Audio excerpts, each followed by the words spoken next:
ঈদুল আজহা উপলক্ষে তেমন বেচাকেনা নেই টাঙ্গাইলের শাড়ির হাটে। বিখ্যাত করটিয়া শাড়ির হাটে আশানুরূপ বিক্রি না হওয়ায় হতাশ ব্যবসায়ীরা। এ নিয়ে আরো জানাতে সরাসরি যুক্ত হচ্ছেন সহকর্মী অভিজিৎ ঘোষ। অভিজিৎ, কি বলছেন শাড়ি ব্যবসায়ীরা, জানাবেন।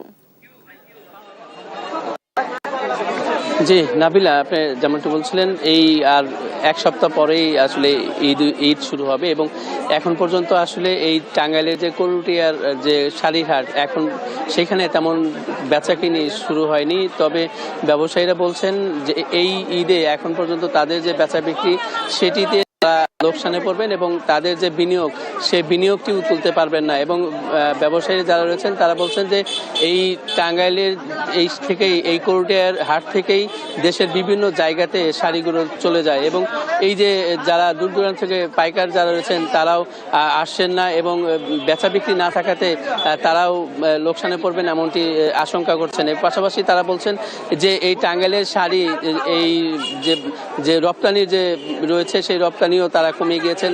এইটি সবচেয়ে বেশি রপ্তানি হতো ভারতে, সেইখানে শাড়ি এবার না যাওয়ার কারণে তারা বেচা বিক্রি কমে গিয়েছে এবং তারা বলছেন যেহেতু আগে ভারতে কাপড় যেত বেনাপোল বর্ডার হয়ে, সেই কাপড়ই এখন যাচ্ছে চট্টগ্রাম হয়ে এবং এই যে দীর্ঘ সময়ে যে শাড়ি ভারতের বাজারে যাচ্ছে এতে করে তারা যেমন লোকসানে পড়ছেন, পাশাপাশি দেশীয় বাজার তারা মিটাতে পারছে না।